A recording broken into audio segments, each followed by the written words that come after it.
ആർക്കും എന്തും ആകാം എന്നതാണോ അവസ്ഥ?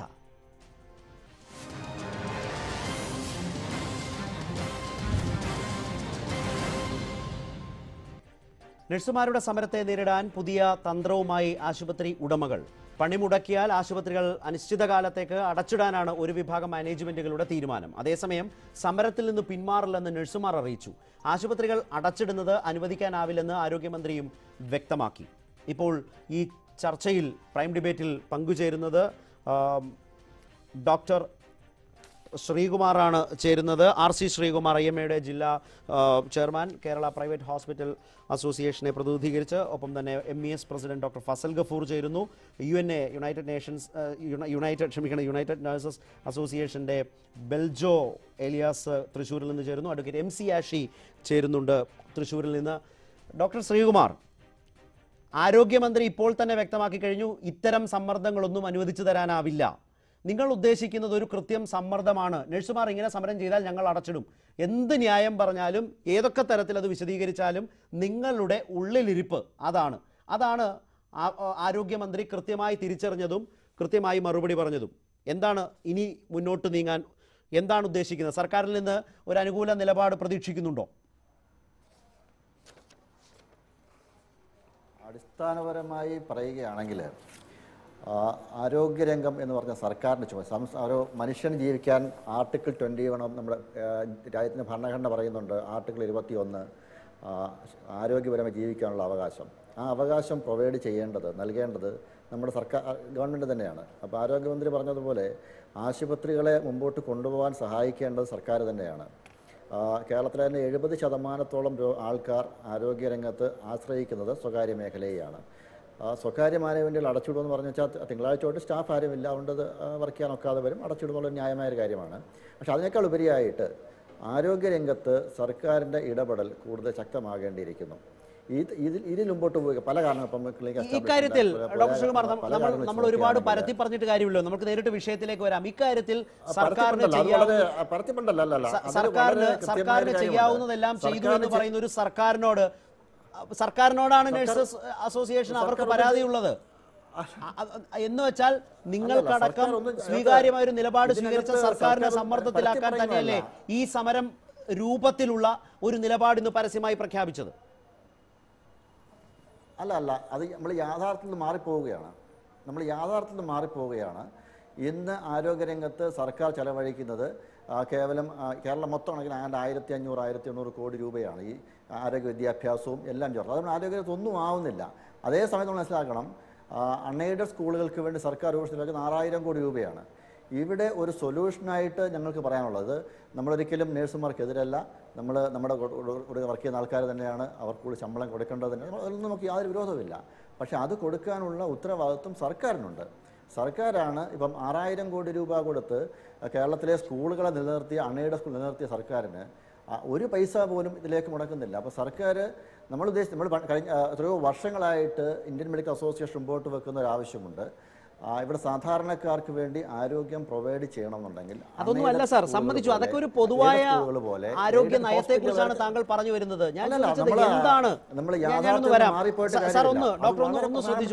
അതായത് ഇങ്ങനെ ഒരു കടുത്ത തീരുമാനം, അതും ആശുപത്രി ഉടമകൾ പൂർണ്ണമായും ഇതിനോട് യോജിച്ചിട്ടുമില്ലല്ലോ. ഒരു വിഭാഗം ഉടമകൾ മാത്രമാണ് ഈ തീരുമാനത്തിനൊപ്പമുള്ളത്, വിട്ടുനിൽക്കുന്നവരുമുണ്ട്. എന്താ അവർക്ക് ഈ പ്രശ്നമില്ലേ? എന്നിട്ടും ഉത്തരവാദിത്വത്തോടുകൂടി ആശുപത്രികൾ തുറക്കാം, അല്ലെങ്കിൽ ഇങ്ങനെ പറയാൻ ഒരു വിഭാഗം ആശുപത്രി ഉടമകൾ തയ്യാറാകുന്നില്ല എന്നതും കാണേണ്ടതുണ്ട്. ഞാൻ താങ്കളിലേക്ക് വരാം. അഡ്വക്കേറ്റ് MC ആഷി, എന്താണ് ഇക്കാര്യത്തിൽ സംഭവിക്കുന്നത്? കാരണം ഇതിനകത്ത് നഴ്സുമാർക്ക് സ്റ്റാറ്റ്യൂട്ടറി ആയി വർദ്ധിപ്പിക്കാവുന്നത് വർദ്ധിപ്പിച്ചു, ഒരു സർക്കാർ ചെയ്യാവുന്നത് ചെയ്തു എന്ന് പറയുന്നു. 3 മന്ത്രിമാരുടെ സാന്നിധ്യത്തിൽ ആ നിലയിലുള്ള തീരുമാനം എടുക്കുമ്പോഴും അതിനോട് നഴ്സുമാർ വിയോജിക്കുന്നു ഒരു ഭാഗത്ത്. ഇവിടെ അതേ സാഹചര്യത്തിൽ ആശുപത്രി ഉടമകൾ സർക്കാരിനെ അടക്കം സമ്മർദ്ദത്തിലാക്കി നഴ്സുമാർ സമരം ചെയ്താൽ ഞങ്ങൾ വേണ്ടി വന്നാൽ അടച്ചിടും, നഴ്സുമാരുടെ അഭാവം ഉണ്ടെങ്കിൽ ഞങ്ങൾക്ക് പ്രവർത്തിപ്പിക്കാനാവില്ലല്ലോ, ന്യായമെന്ന് തോന്നാവുന്ന ഒരു നിലപാട് അവരും സ്വീകരിക്കുന്നു. എവിടേക്കാണ് പോകുന്നത്? അടിസ്ഥാനപരമായി ഇങ്ങനെയൊക്കെ ആതുര സേവന രംഗത്ത് സമര രീതികളാകാമോ എന്നൊരു പ്രശ്നം കൂടിയില്ലേ?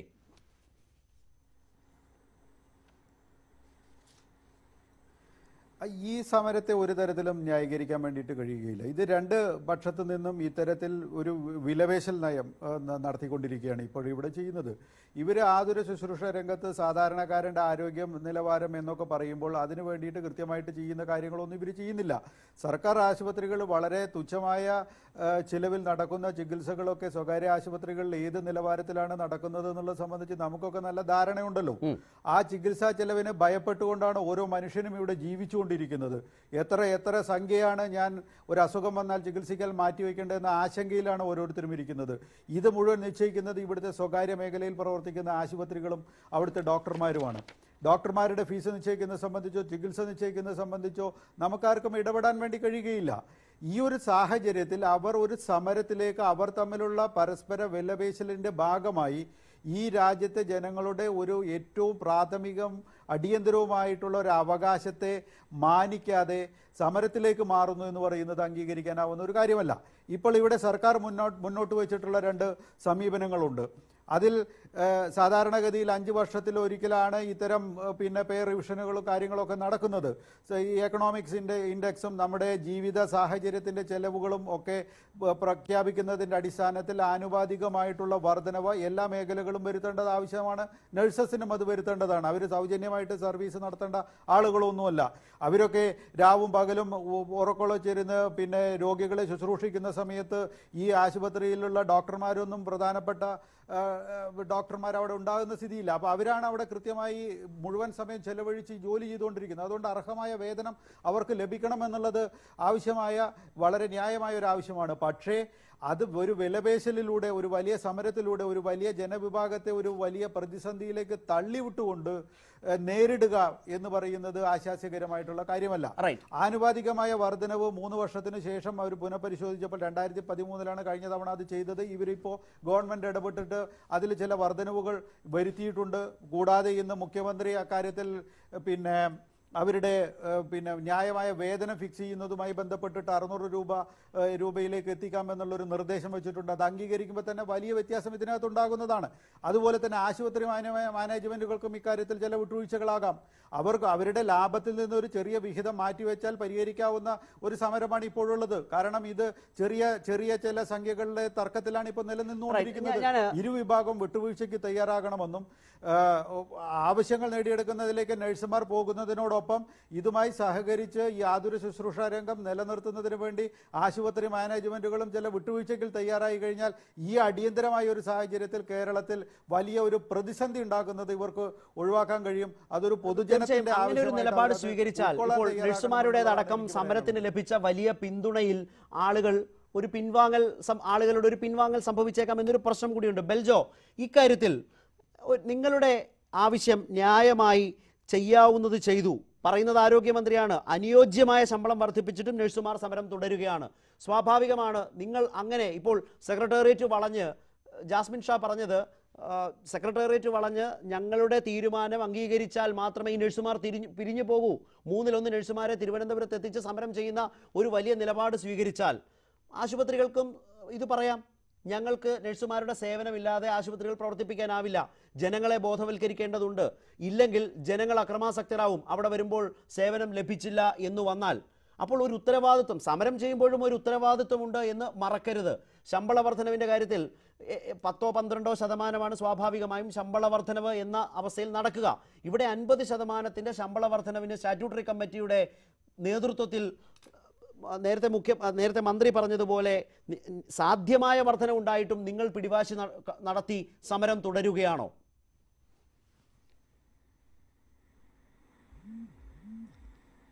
ആദ്യമേ തന്നെ ഒരു കാര്യം പറയാനുള്ളത്, യുണൈറ്റഡ് നേഴ്സ് അസോസിയേഷൻ ഈ നിമിഷം വരെ സമരത്തിലേക്ക് നീങ്ങിയിട്ടില്ല. ഞങ്ങൾ 2017 ഏപ്രിൽ മാസം സമരപ്രഖ്യാപനം നടത്തിയതാണ്. ആ സമരപ്രഖ്യാപനത്തിന് ശേഷം സർക്കാർ ഒട്ടനവധി ചർച്ചകൾ വിളിച്ചെങ്കിലും ഞങ്ങൾ ആ ചർച്ചയിൽ പങ്കെടുത്തുകൊണ്ട് സഹകരിക്കാൻ തയ്യാറായി. എന്നിരുന്നാൽ ഞങ്ങൾ ആവശ്യം ശമ്പള വർധനവ് എന്നത് എന്തുകൊണ്ടാണ് നിങ്ങൾക്ക് അസ്വീകാര്യമാകുന്നത്? ബെൽജോ, ശമ്പള വർധനവ് എന്തുകൊണ്ടാണ് നിങ്ങൾക്ക് അസ്വീകാര്യമാകുന്നത്? അല്ല, ഇവിടെ ബഹുമാനപ്പെട്ട സുപ്രീം കോടതിയുടെ നിർദ്ദേശപ്രകാരം സർക്കാർ മേഖലയിൽ തൊഴിൽ ചെയ്യുന്ന തൊഴിലാളികൾക്ക് കിട്ടുന്ന തുല്യമായ വേതനം പ്രൈവറ്റ് മേഖലയിൽ നടപ്പിലാക്കണമെന്ന നിർദ്ദേശം സുപ്രീം കോടതി നിർദ്ദേശം ലഭിച്ചിട്ടുണ്ട്. ഈ നിർദ്ദേശത്തെയെല്ലാം കാറ്റിൽ പറത്തിക്കൊണ്ട് സ്വകാര്യ മേഖലയിൽ മാനേജ്മെന്റ് സംരക്ഷിക്കുന്ന രീതിയിലുള്ള ഒരു ശമ്പള പരിഷ്കരണമാണ് ഇവിടെ നടപ്പിലാക്കിയിരിക്കുന്നത്. ഇവിടെ എത്ര ശതമാനം വർധനവ് സമ്മതിച്ചു? അതൊരു നിർദ്ദേശമുണ്ട് ബെൽജോ, അങ്ങനെ ഒരു നിർദ്ദേശമുണ്ട്, സമ്മതിച്ചു. ഇവിടെ സർക്കാർ മുൻകൈ എടുത്ത് വർദ്ധിപ്പിച്ച ശമ്പള വർധനവ് എത്ര ശതമാനത്തിന്റെ വർധനവാണ് നിങ്ങൾക്ക് വന്നിട്ടുള്ളത്? സർക്കാർ പറയുന്നത് 56% വർധനവ് നടപ്പിലാക്കി എന്നാണ് പറയുന്നത്. ഈ 56% നടപ്പിലാക്കി എന്ന് പറയുന്നത് എങ്ങനെയാണ്? കഴിഞ്ഞ കാലങ്ങളിൽ ലഭിച്ചിരിക്കുന്ന DA അടക്കം ഈ പുതിയ ശമ്പള പരിഷ്കരണത്തിൽ മെർജ് ചെയ്തുകൊണ്ടാണ് ഈ ശമ്പള പരിഷ്കരണം നടപ്പിലാക്കിയിരിക്കുന്നത്. അങ്ങനെയാണ് 17,200 രൂപ നമുക്ക് ലഭിക്കുന്നത്. അപ്പോൾ അടിസ്ഥാന ശമ്പളമായി 17,200 ലഭിക്കുന്നുണ്ട്. നിങ്ങൾ അടിസ്ഥാന ശമ്പളമായി ആവശ്യപ്പെടുന്നത് 20,000 ആണോ? നിങ്ങൾ അടിസ്ഥാന ശമ്പളമായി ആവശ്യപ്പെടുന്നത് 20,000 ആണോ? തീർച്ചയായും ഞങ്ങൾ ആവശ്യപ്പെടുന്നത് തീർച്ചയായും അടിസ്ഥാന ശമ്പളം 20,000 രൂപയാണ്. യാതൊരു സംശയമില്ല. ഇവിടെ നമ്മൾ വേറൊരു വസ്തുത മനസ്സിലാക്കേണ്ടത്, 2012 സർക്കാർ നിയോഗിച്ച ഡോക്ടർ ബൽറാമൻ കമ്മിറ്റി സമർപ്പിച്ച ഒരു റിപ്പോർട്ടുണ്ട്. 2012 എന്താണ് പറഞ്ഞത്? 2012 18,000 മുതൽ 20,000 രൂപ നഴ്സുമാർക്ക് അടിസ്ഥാന ശമ്പളം നൽകിക്കൊണ്ട് അവരെ സംരക്ഷിക്കണമെന്ന് പറഞ്ഞത് ഞങ്ങൾ നിയോഗിച്ച കമ്മിറ്റിയല്ല, സർക്കാർ നിയോഗിച്ച കമ്മിറ്റി 2012 പറഞ്ഞിട്ടുണ്ട്.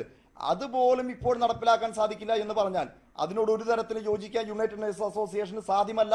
ഏത് രീതിയിലുള്ള പ്രക്ഷോഭ പരിപാടികൾ നടത്തിക്കൊണ്ട് ഈ സമരത്തെ ത്യാഗോജ്വലമായി വിജയിപ്പിക്കുമെന്നാണ് ആവശ്യമുള്ളത്. ഇപ്പോൾ ഒരു വിഭാഗം ആശുപത്രി ഉടമകൾ, മാനേജ്മെന്റുകൾ പറയുന്നു ഇങ്ങനെയൊക്കെ വന്നാൽ ഞങ്ങൾക്ക് സേവനം അവസാനിപ്പിക്കേണ്ടി വരും, ചുരുക്കേണ്ടി വരും, അത്യാഹിത വിഭാഗം മാത്രമേ ആകൂ. പക്ഷേ അപ്പോൾ തന്നെ മറുവിഭാഗം അത്തരം വ്യത്യസ്തതയിൽ നിന്നല്ല പറയുന്നത്. ഈ hospital confederation of private hospital association ഈ തീരുമാനത്തിന് എതിരായും നിൽക്കുന്നു. ഇത് യഥാർത്ഥത്തിൽ എല്ലാ ആശുപത്രികൾക്കും ഒരുപോലെ സംഭവിക്കാവുന്ന ഒരു പ്രതിബന്ധമുണ്ട് എങ്കിൽ എല്ലാവരും ഒന്നിച്ചൊരു നിലപാട് പറയണം. ഇതിൽ തന്നെ ഒരു ഭിന്നത. അപ്പോൾ ഈ സമരത്തോടുള്ള മൃദു സമീപനത്തിൻ്റെയോ നഴ്സുമാരുടെ സമരത്തോടുള്ള മൃദു സമീപനത്തിൻ്റെയോ നഴ്സുമാരോടുള്ള കടുത്ത അമർഷത്തിൻ്റെയോ ഒക്കെ ഭാഗമായ വേർതിരിവ് കാണാം. അല്ലെങ്കിൽ എല്ലാ ആശുപത്രികളെയും ബാധിക്കാവുന്ന ഒരു പ്രശ്നത്തിൽ എങ്ങനെയാണ് വിഭജിച്ച് നിന്നൊരു തീരുമാനമെടുക്കാനാവുക? മറ്റൊന്ന്, ഇപ്പോൾ 17,800 വരെ എത്തി, അത് 54% വരെ ഉണ്ട് എങ്കിൽ 20,000 എന്ന് പറയുന്ന അവരുടെ പൊതുവായ ആവശ്യത്തിന് അടുത്തെത്തിയെങ്കിൽ അത് അംഗീകരിച്ചുകൊണ്ടുള്ള ഒരു സ്റ്റാറ്റ്യൂട്ടറി തീരുമാനത്തിലേക്ക് പോയി അടിസ്ഥാനപരമായി പ്രശ്നം പരിഹരിക്കാമായിരുന്നില്ലേ സർക്കാരിൻ്റെ ചർച്ചയിൽ? എന്തുകൊണ്ട് അത് സാധിക്കാതെ പോയി?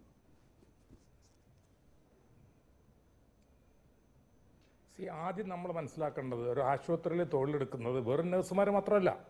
ഈ നഴ്സുമാർ പറയുന്ന അവർ സ്കിൽഡ് വർക്കേഴ്സാണ്. അത് മറ്റു തൊഴിലാളികൾ അംഗീകരിക്കുന്നില്ല. അവിടെ ഒരു 20-30% പേര് മാത്രമുള്ളൂ നഴ്സുമാർ. അവിടെ ലാബ് ടെക്നീഷ്യൻ ഉണ്ട്, അവിടെ ഫാർമസിസ്റ്റ് ഉണ്ട്, അവിടെ മൈക്രോബയോളജിസ്റ്റ് ഉണ്ട്.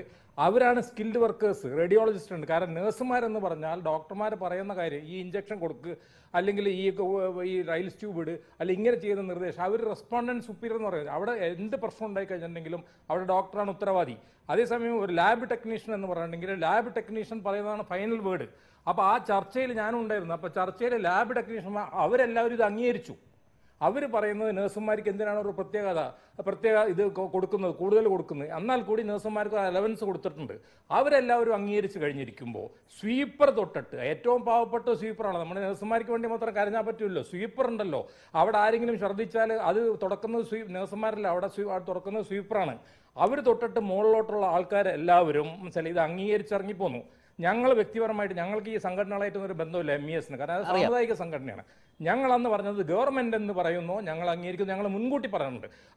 അപ്പോൾ അതനുസരിച്ചിട്ട് ഡിഫറൻഷ്യൽ വേജസ് പറ്റൂല.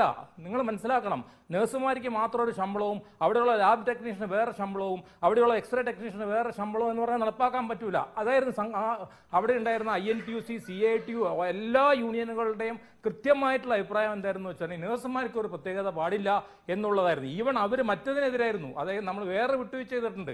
ഇത്ര ബെഡുള്ള ഹോസ്പിറ്റലിന് ഇത്ര ശമ്പള വ്യത്യാസം, അതുപോലും പാടില്ല. ഈക്വൽ ജോബ് ഈക്വൽ വേജസ് എന്നുള്ളതാണ് അവരുടെ സ്റ്റാൻസ്. അങ്ങനെ അവസാനം എല്ലാവരും കൂടെ തർക്കിച്ചതിന് ശേഷമാണ് ഒരു തീരുമാനത്തിലെത്തിയത്. അപ്പോൾ ആ തീരുമാനത്തിൽ നമ്മൾ പുറച്ചു വെക്കുന്നു. ഇപ്പുറത്തെ ഭാഗത്ത് ആശുപത്രികൾ പൂട്ടിക്കൊണ്ടുള്ള ഒരു സമരത്തിന് ഞാൻ അനുകൂലമല്ല. അങ്ങനെ ഒരു സംഘടന അങ്ങനത്തെ ഒരു തീരുമാനം എടുത്തിട്ടില്ല. ഏതാനും ആശുപത്രികൾ അങ്ങനെ പറയരുത് ഡോക്ടർ ഫസൽ ഗഫൂർ, അത് പറയരുത്. Confederation of private hospital association ഇല്ല. അതേസമയം ഈ പറഞ്ഞ association of health care providers of India എന്ന സംഘടന, അവരുടെ കീഴിൽ 20ഓളം ആശുപത്രികളാണ് അടച്ചിടാൻ തീരുമാനിക്കുന്നത് എന്ന് വാർത്താ സമ്മേളനം നടത്തി. തിരുവനന്തപുരത്തെ വളരെ പ്രശസ്തരായ ഡോക്ടർമാരടക്കം, മാനേജ്മെന്റ് അടക്കം, തിരുവനന്തപുരത്തെ മുൻനിര ആശുപത്രികളെല്ലാം ഈ സംഘടനയിലാണ്. വലിയ പനി പിടിച്ച് നിൽക്കുന്ന തലസ്ഥാന നഗരമാണെന്ന് ആലോചിക്കണം. സർക്കാർ പറയുന്നത്, ഇപ്പോൾ നഴ്സുമാരോട് പറയുന്നത് ഇവർക്കും ബാധകമല്ലേ, നിങ്ങളിങ്ങനെ അടച്ചിടരുതെന്നൊരു സർക്കാർ പറഞ്ഞാൽ അത് മാനിക്കാതെ ഇത്തരം പരസ്യ നിലപാടുകൾ സ്വീകരിക്കുന്നത് ധിക്കാരം തന്നെയാണ്. ഉടമകളുടെ വെല്ലുവിളിയാണത്. സമ്മതിച്ചു ശരത്തെ. അതുകൊണ്ടാണ് ഞങ്ങൾ അവരായിട്ട് ബന്ധപ്പെട്ട് കഴിഞ്ഞു. ഞങ്ങൾ വളരെ വ്യക്തമാക്കി കഴിഞ്ഞു, അത്തരത്തിലുള്ള സമരമുറകളിലോട്ട് നിങ്ങൾ പോകരുത്. പ്രത്യേകിച്ച് ഈ ഒരു സാഹചര്യത്തിൽ കേരളത്തിലെ ഒരു വലിയൊരു ബുദ്ധിമുട്ട് ജനങ്ങൾ ഫേസ് ചെയ്തു. അതേമാതിരി തന്നെ ഞാനിപ്പോൾ നഴ്സുമാരോട് കൂടിയിട്ട് ഇത് അഭ്യർത്ഥിക്കുകയാണ്, അവർ സമരമുറകളായിട്ട് പോകരുത്, ആശുപത്രി ബഹിഷ്കരണം നടത്തരുത്. അവിടുത്തെ മീറ്റിങ്ങിൽ തന്നെ ഞാൻ അവിടെ UNAയുടെ പ്രതിനിധി ഉള്ളതുകൊണ്ട് പറയാണ്, അവിടുത്തെ മീറ്റിങ്ങിൽ UNA വളരെ മാന്യമായിട്ടുള്ള ഒരു സമീപനമാണ് എടുത്തത്. പക്ഷേ എന്താ പറ്റിയെന്ന് വെച്ചിട്ടുണ്ടെങ്കിൽ അവിടെ INA എന്ന് പറഞ്ഞൊരു ഗ്രൂപ്പുണ്ട്. INAക്കാർ കയറിയിട്ട് മീറ്റിംഗിൽ പറഞ്ഞ് ഞങ്ങൾ സമരമായിട്ട് ഞങ്ങൾ പണിമുടക്കും, സമരം ഉണ്ടാവും എന്നുകൊണ്ട് അവരിറങ്ങിപ്പോയത്. UNAക്കാർ പോയിട്ടൊന്നുമില്ല. സമരമുറകൾ എന്ന് പറയുന്നത് പല മുറകളുമുണ്ട്. നമുക്ക് നിരാഹാരം ഇരിക്കുക, അതൊരു മുറയാണ്. നമുക്ക് ഗോസ്ലോ ഇരിക്കുക, അതൊരു മുറയാണ്. അതിൻ്റെ കാഠിന്യമായിട്ടുള്ള മുറയാണ് ഘെരാവ് നടത്തുക എന്നുള്ളത്. അപ്പം ഞാൻ മനസ്സിലാക്കിയോടത്തോളം UNA പറഞ്ഞത് ഞങ്ങൾക്ക് തൃപ്തികരമല്ല, ഞങ്ങൾ സമരമുറകളായിട്ട് പോകും, സ്ഥാപനം ജോലി ബഹിഷ്കരിക്കും എന്ന് ഞാൻ അവിടെ കേട്ടിട്ടില്ല. അവർ ഇത്രേ പറഞ്ഞിട്ടുള്ളൂ. അപ്പൊ എനിക്കറിഞ്ഞൂടെ UNAയുടെ പ്രതിനിധി അവിടെ ഉണ്ട്, അദ്ദേഹം എന്താണ് പറയാൻ പോണെന്നുള്ളത് എനിക്ക് ആ കാര്യത്തെ പറ്റി അറിയില്ല.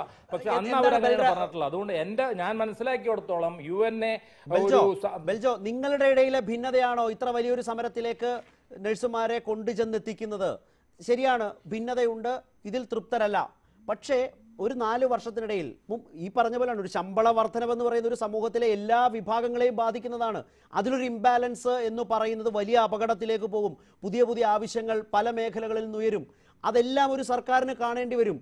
അപ്പോൾ നിങ്ങളുടെ പ്രശ്നത്തിന് വലിയ പിന്തുണ ഒരു സമൂഹം നൽകുമ്പോൾ, നിങ്ങളെ ക്രമേണ ഒരു പൊതുതലത്തിലേക്ക് ഉയർത്തിക്കൊണ്ടുവരുമ്പോൾ, ഇപ്പോൾ 17,800 എന്ന് നിങ്ങൾ തന്നെ സമ്മതിക്കുന്ന 54% വർധനവാണ്.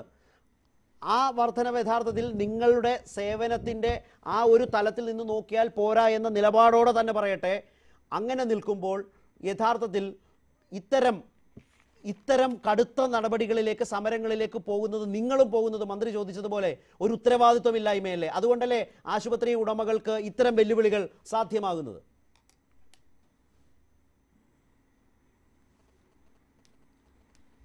അല്ല, ആദ്യമേ തന്നെ ഒരു കാര്യം പറയട്ടെ. UNA എന്ന് പറയുന്ന സംഘടന ഒരിക്കലും കേരളത്തിലെ നഴ്സുമാർക്ക് മാത്രം ശമ്പളം വർദ്ധിപ്പിക്കണം എന്നുള്ളൊരു ആവശ്യം മുന്നോട്ട് വെച്ചിട്ടില്ല. ആരോഗ്യ മേഖലയിൽ തൊഴിൽ ചെയ്യുന്ന നഴ്സുമാരുൾപ്പെടെയുള്ള മുഴുവൻ തൊഴിലാളികൾക്കും ശമ്പള പരിഷ്കരണം നടപ്പിലാക്കണമെന്നാണ് UNAയുടെ നിലപാട്. അതാണല്ലോ ഇപ്പോൾ ആദ്യമേ തന്നെ പറയട്ടെ. രണ്ടാമത്തെ കാര്യം, ഞങ്ങളെല്ലാം വളരെ ആദരിക്കുന്ന ഒരു വ്യക്തിയാണ് ഫസൽ ഗഫൂർ സാറ്. അദ്ദേഹം പറഞ്ഞു ഡോക്ടർമാരാണ് കേരളത്തിലെ ഹോസ്പിറ്റൽ മേഖലയിൽ എല്ലാം ചെയ്യുന്നത്, നഴ്സുമാരാകെ റൈൽസ് ട്യൂബും ഇഞ്ചക്ഷനും മാത്രമേ ഇടുകയുള്ളൂ എന്നൊരു ബാലിശമായ നിലപാട് ഒരിക്കലും പറയാൻ പാടില്ലാത്ത. കാരണം കേരളത്തിലെ ഡോക്ടർമാരെ പോലും മറ്റു തൊഴിലാളികളെ പോലെ തന്നെ ഏറ്റവും നല്ല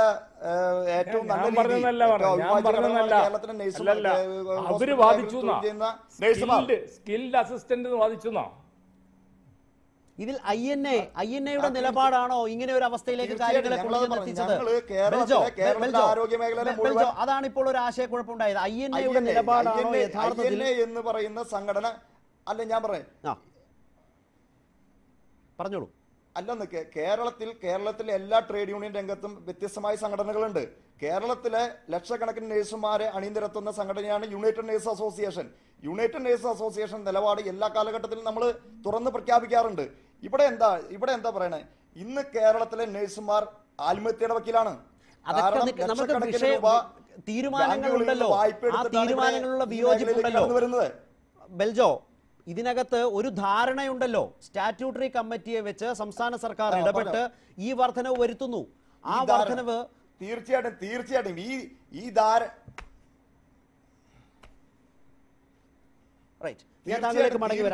ഈ ധാരണയ്ക്ക് പലവട്ടം സർക്കാരും മാനേജ്മെന്റും വിളിക്കുന്ന എല്ലാ ചർച്ചകളിലും UNA സഹകരിക്കാൻ തയ്യാറായിട്ടുള്ള ഏപ്രിൽ മാസമാണ് ഞാൻ ചോദിച്ചത് INA കുറിച്ചാണ്. INA ഈ ചർച്ചയിൽ ഇല്ലല്ലോ. INA-യുടെ നിലപാട് ബെൽജോ ഒരുപാട് സമയമെടുത്ത് നിങ്ങളുടെ സംഘടനയെ മാത്രം ന്യായീകരിക്കുന്നതിൽ പ്രത്യേകിച്ച് കഥയൊന്നുമില്ല. INA-യുടെ നിലപാട് ഒരു പൊതുവായ സെറ്റിൽമെന്റിന് അനുരഞ്ജനത്തിന് തടസ്സമായോ?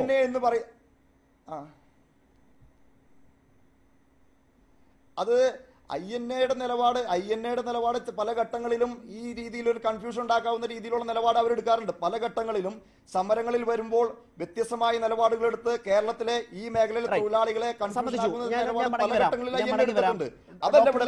ആ പ്രശ്നത്തിലേക്ക് ഇക്കാര്യത്തിൽ എന്തുകൊണ്ടാണ് എല്ലാ മാനേജ്മെന്റുകളും ഒന്നിച്ചു നിന്നൊരു തീരുമാനം ഇന്ന് സ്വീകരിക്കാതെ പോയത്? എല്ലാവർക്കും ഈ ആശങ്കകളും ഈ പ്രശ്നവും ഉണ്ടാവണ്ടേ? ഒരു വിഭാഗത്തിന് മാത്രം എങ്ങനെയാണ് ആശുപത്രികൾ സേവനം പരിമിതപ്പെടുത്തിയാൽ മാത്രമേ ഇനി മുന്നോട്ട് പോകാനാകൂ എന്ന് പരസ്യമായി പറയേണ്ടി വരുന്നു? എന്തുകൊണ്ടാണ് മറ്റുള്ളവർ അതിന് തയ്യാറാകാത്തത്?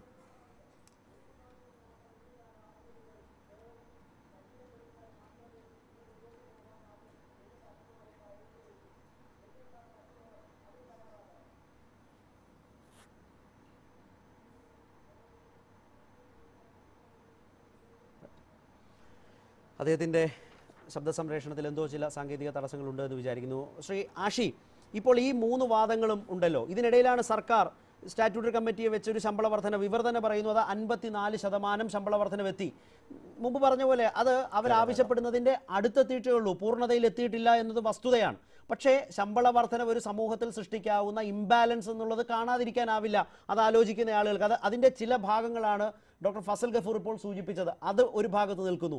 ആശുപത്രികൾ 2 തട്ടിൽ നിന്ന് ഭീഷണി സ്വരത്തിൽ സേവനം വെട്ടിക്കുറയ്ക്കേണ്ടി വരും എന്ന് പറയുന്നു. ഈ നഴ്സുമാരുടെ ഈ വലിയ സമരത്തിൽ തന്നെ 2 നിലപാടിൻ്റെ പ്രശ്നം ഒരു പൊതു തീരുമാനത്തിലേക്ക് എത്തുന്നതിന് തടസ്സമായി വരികയും ചെയ്യുന്നുണ്ട്. അതും അതിൽ പ്രകടം. ഈ വിഷയത്തെ മാറി നിന്ന് കാണുമ്പോൾ അഡ്വക്കേറ്റ് ആഷി,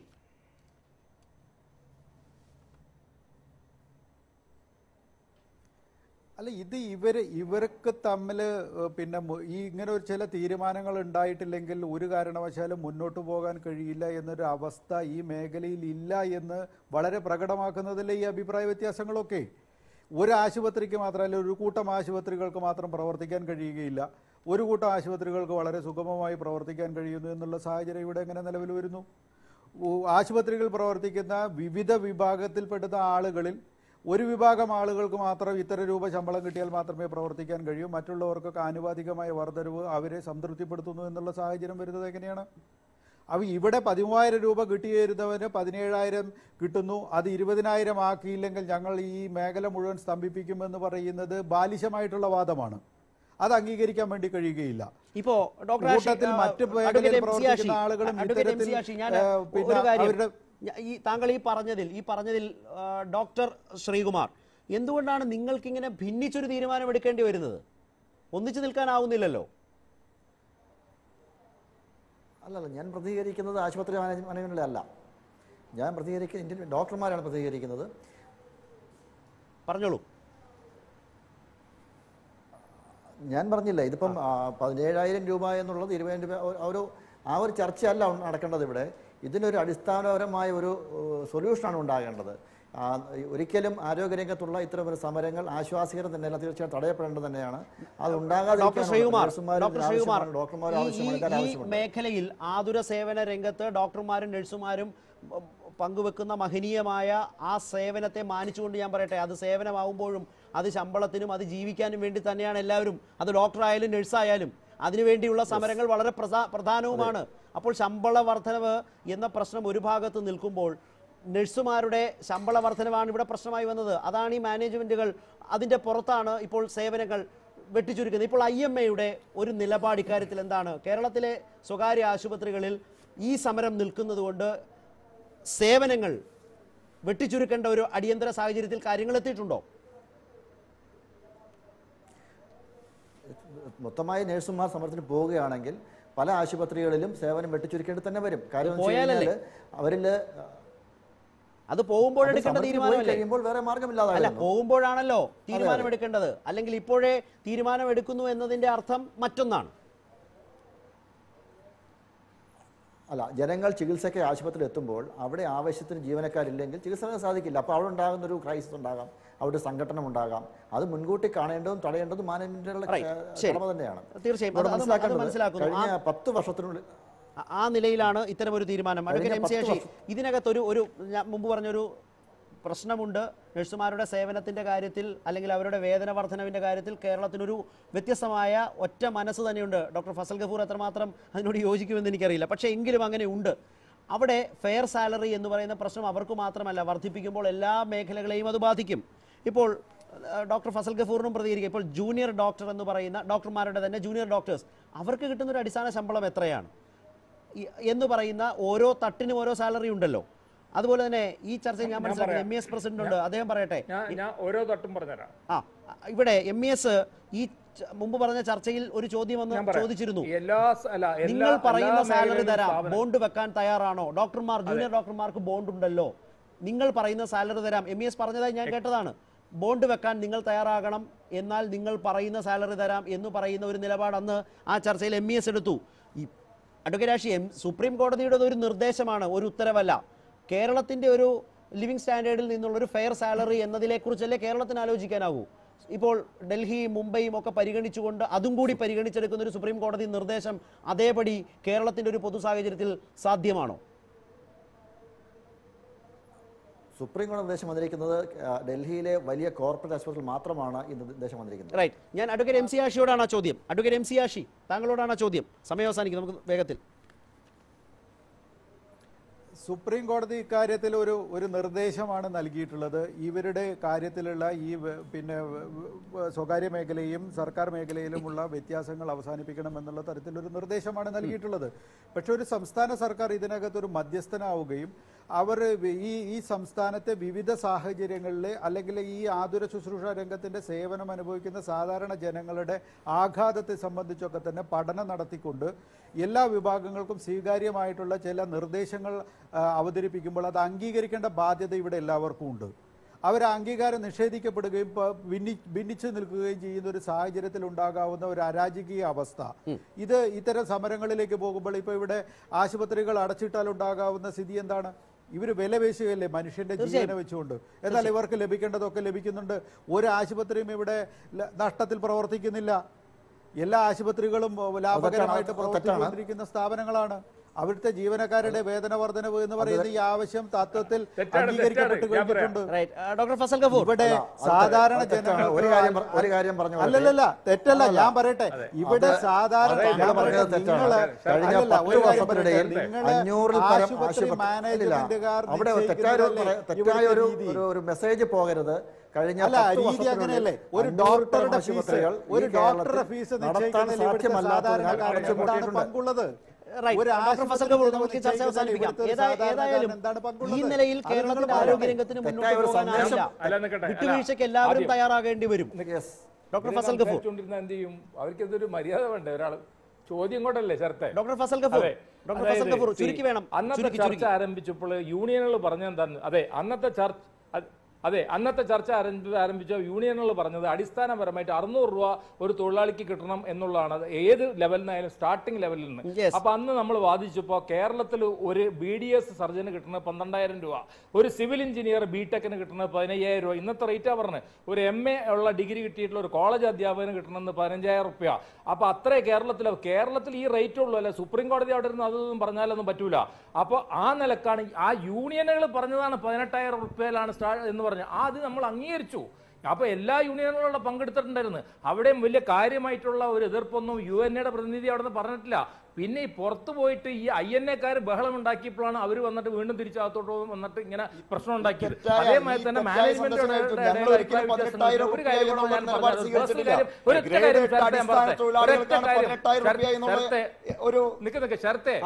വേഗം ഡോക്ടർ ഫസൽ ഗഫൂർ പൂർത്തിയാക്കൂ. അതെ, അല്ല കേക്ക് നഴ്സുമാർ, അതായത് വളരെ സിമ്പിളാണ്. അടിസ്ഥാന തൊഴിലാളി എന്ന് അവർ പറഞ്ഞാൽ എല്ലാവരും ഉൾപ്പെടുത്തിക്കൊണ്ടാണ്. അപ്പൊ ആ നിലക്ക് അവർ പറഞ്ഞാണ്, ഞാനവിടെ കേട്ടുകൊണ്ടിരുന്നു മാത്രമേ ഉള്ളൂ. പിന്നെ ആശുപത്രികൾ അടച്ചിട്ടില്ല, വിറ്റിട്ടില്ല ചേർത്ത് പറയരുത്. കേരളത്തിലെ ഏറ്റവും വലിയ ആശുപത്രിയായിട്ടുള്ള ബേബി മെമ്മോറിയൽ ഹോസ്പിറ്റലിന് എന്റെ ഉടമസ്ഥതയിൽ ഉണ്ടായിരുന്നതാണ്. അത് നഷ്ടം സംഭവിച്ചിട്ട് ഞാൻ വിൽക്കേണ്ടി വന്നതാ. ഇന്ന് അലക്സാണ്ടർ ഇപ്പോൾ വളരെ മനോഹരമായി നടക്കുന്നുണ്ടല്ലോ, കൂട്ടിയിട്ടില്ലല്ലോ. ഓണറായിട്ടിരുന്ന ആളാ ഞാൻ. ഫസൽ ഗഫൂർ,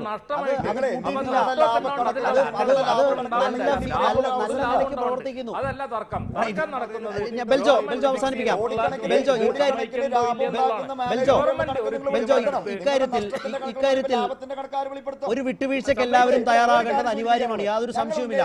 17,800 കിടക്കയ്ക്കനുസരിച്ചുള്ള ഗ്രേഡ് മാറ്റത്തിനനുസരിച്ച് സാലറി കൂടുന്നു. ഇതിലെ അവസ്ഥ. ഒറ്റ മിനിറ്റ് ഞങ്ങള് പറഞ്ഞോളൂ. അല്ല, ഒറ്റ മിനിറ്റ്. നിങ്ങളൊരു കാര്യം മനസ്സിലാക്കണം. ഞങ്ങൾ ഇവിടെ സമരപ്രഖ്യാപനം നടത്തിയത് തികച്ചും ഒരു ശമ്പള പരിഷ്കരണം മാത്രത്തിലല്ല. ഈ മേഖലയിൽ നടക്കുന്ന ചൂഷണത്തിനെതിരെയാണ്.